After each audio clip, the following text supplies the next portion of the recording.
waxay keligeed joogtaa tuulo cidla ah misna qariib ah.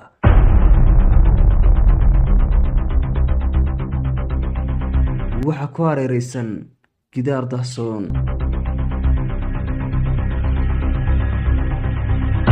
Meel looma bixi karto. Waxay haysataa saaxiib quriyaata, waana aygeeda.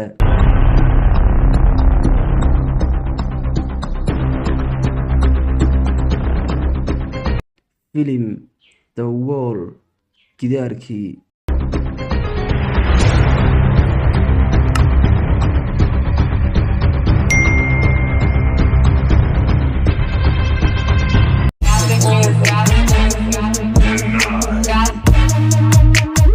Filimku wuxuu ku bilaamayaa gabadhan oo la safraysa saaxiibadeed oo kala ah Hugo Weis iyo aygeeda daacadda Linkis, kuna socda guri ku yaala buuraha Albi si ay u soo gaadhsadaan. Waqti dheer kadib oo ay soo gaadheen, Weis waxay ka codsanaysaa Hugo inuu ku weheliyo xaaladda qariibka ah ee ka jirta tuulada.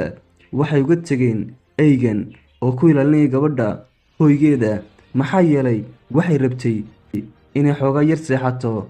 Subaxdii xigtay, gabadhii waxay ogaatay in aanay saaxiibadeed soo noqon. Kadib waxay ka warwartay inay wax ku dhaceen. Kadib waa ay soo baxday iyadoo soconaysa hareeraha tuulada, wadatana ay si ay u soo raadiso. Iyadoo sii wadata socodkeeda ayaa aygii si kadisa u istaagay. Kadib aygii ayay ka soo agdhowaatay, balse aygu muu rabin inuu sii socdo. Waxay u muuqatay inuu arkay shay la yaab leh, waanuu iska noqday. Gabadhu waxay sii wadatay socodkeedii, balse waxaa joojiyay gidaar dahsoon. Ugu horreyntii gabadhu way la yaabtay waxa ku dhacaya, waxaana isku dayeysaa inay taabato gidaarka. Kadib markii ay ku guuldareysatay inay ka gudubto gidaarkan bilaa marinka, waxay ku noqotay hoygeedii iyadiyo aygeedii. Markii ay dariiqa sii socotay, waxay ka soo agdhowaatay beer cidi leedahay, balse mar labaad gidaarkii dahsoonaa ayaa u diiday inay la xidhiidho. waxaabad moodaa inay qalaleen ama waqtigii u istaagay. Waxay bilowday gabadhii inay gidaarka qaraacdo oo ay caawimo codsato, balse cidana ma maqlayso. Biyuhu way iska socdeen, balse ninka iyo gabadhu waxaabad moodaa dhagax ma dhaqaaqayaan marnaba. Isku day badan, gabadhii way isdhiibtay, waxaanay doontay inay hooygii iskaga noqoto. Kadib waxay maalin kasta u soo baxdaa si u eegto in gidaarkii meesha joogo iyo in kale, balse mar kasta waa sidii, waana soo laabataa. Habeen habeenada ka mid a, gabadhii waxay ku soo toostay cod sare oo ka imanaya dibadda. Way naxday markii albaabka furtay, waxay aragtay inuu albaabkii tegey. Waxay soo gaadhay albaabkii dambe, waana qaylisay maxaa yeelay waxay la yaabantay waxa ku dhacaya. Kadib si kadisa ayay hurdada uga soo kacday.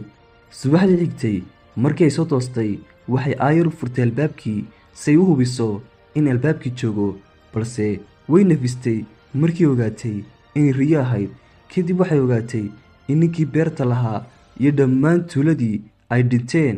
Markay socodkii sii wadatay, waxaa ka soo horbaxay sac, waana kaxaysatay, waxaana bixisay Bella. waxay xanaanaynaysaa saca, way quudinaysaa, waana lisisaa. dhiqidda xayawaanadu waa u fursad iyada waqtigan. Kadib waxay waqti ka xiisaynaysaa inay gidaarka soo jebiso. waxay soo kaxaysatay gaadhi, waxaana raacday dariiqi geeniyo gidaarka. kadib waxay isku dayday inay caqabadda ka gudubto, waxaanay gaadhigii jirsisay gidaarkii, waana dhibaatootay. shilka dartii madaxii ayaana xanuunay, balse gidaarkii waxba ma noqon. intaa kadib waxaynu aragnaa gabadhii oo ku qoraysa casuqorkeeda waraaq. waxay ku bilowday qoraalkeeda in aanay ka bixin hoygeeda muddo 10 maalmood, aanay welina cidi soo booqon. gabadhii waxay bilowday inay sariirteeda ku dul oydo, iyadoo xataa ku fikirtay isdil. waxaana ugu mahadisay Hugo inuu uga tegay wax ku filan oo ay qudato jilaalka. kadib waxay doontay inay soo gurato xaabo si xilliga jilaalka ugu noolaadaan. iyadiyo saceedu waxay ku qortay xasuusqorkeeda intii ayaamood ay ku qaadatay hoygan, waxaanay beeratay barandho si ay cuntada u kaysato.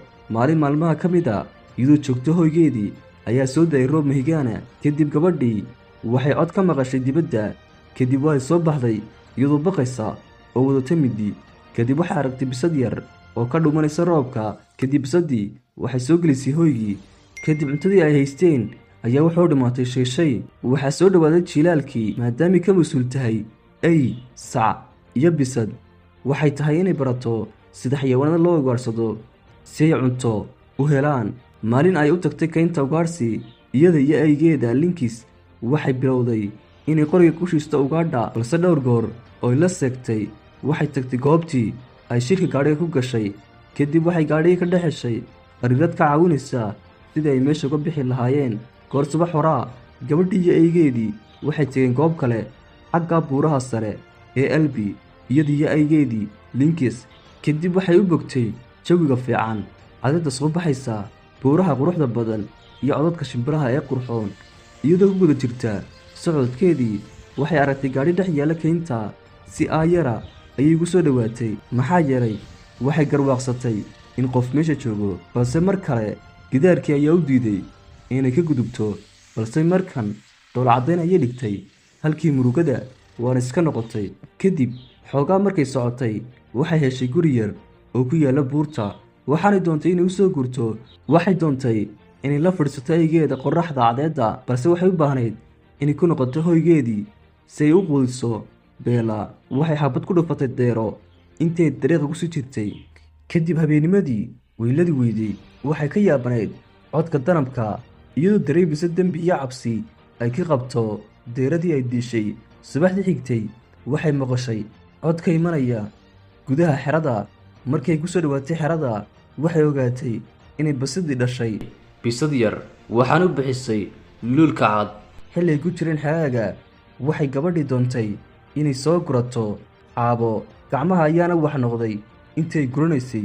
waxaanay ku soo noqotay hoygeedii iyadoo xaabo xambaarsan. waxa wakhtigu ku biyo shubtay 3 usbuuc. maadaamay aad u daalanayd, gabadhu may awoodin inay habeen seexato. marka loo ega caawimaad, linkis waxa uu ahaa saaxiib. markii ay gabadhii baadhay mar labaad dariiqay ugu baxda meesha, waxay soo hormartay geed kaasoo ay ka soo laadlada maryo, waanay qariibsatay. waxaanay si dhaqsale ugu noqotay hoygeedii. duufaano jiray aawadeed jawiguna qabow ayuu noqday, waxaanay doontay inay hoygeedii iska dhex joogto. waxay bilowday inay ka warwarto bisadii. kadib waxay ogaatay inay bisadii radimatay duufaanta awgeed. kadib waqti, gabadhi waxay bilowday qoraalkeedii iyadoo isticmaalaysa alaabo qadiimaha, maxaa yeelay waraaqo kumay filnayn. waxay gabadhii iyo xayawaanadeedii wajaheen jilaal aad u daran oo adag, manay seexan maxaa yeelay waxay dareemaysaa dembi xayawaanada ay ugaarsatay awgeed. kadib waqti, saci waxau dhalay wiil. maalmihii way bilaabmeen iyadoo gabadhii dareemayso daal. kadib sannad oo ay ku qaadatay hoyga, waxay gabadhii iyo xayawaanadii u kaceen dhanka iyo dhuldaaqsimeedka buuraha, halkaas oo ay ku soo qaadanayaan xagaaga iyagoo ku riyaaqsan iftiinka qorraxda iyo habeenka xidiguhu ku fidsan yihiin. waana markii koowaad ee ay gabadhu dareento deganaan iyo farxad. waxay ka soo noqotay daajintii, waxay ku soo laabatay mar labaad inay xasuus korkeeda furto. waxa dhaafay xagaagii, sidoo kale si dhaqsale ayuu u tegay gugii. waxaana gabadhii dareentay in wakhtigu si dhaqsale u socdo, mana garanayso qoraalladii wixii tegey. subaxdii xigtay, gabadhu waxay aragtay tuka cad oo geedka ku taagan. kadib waxay bilowday inay quduuso. waxay bilowday safar cusub. waxay iyadii xayawaanadeedii tegeen aagga daaqsinka. waxay dareentay farxad siday horeba u dareentay maalin ay socodka kala soo noqotay aygeedii linkis. waxay aragtay nin qariib ah oo wiisha ku dilaya faash. markii uu linkis isku dayey inuu ka joojiyo, sidoo kalena aygii wuu dilay. kadib gabadhii waxay la booday qorigeedii, waxaana ku dhufatay ninkii, waanay dishay. kadib waxay dugtay aygeedii linkis. subaxdii xigtay, iyadii iyo beella waxay tegeen daaqsimeedkii, waanay ku soo noqdeen hoygii. sannadkan waxay soo goosanayaan barandho iyo khudaar, waxaana soo gelaya xagaa. kadib markii ay buuxsameen waraaqihii buuggu, waxay gabadhii joojisay qoraalkii. filimkuna waa u dhammaaday.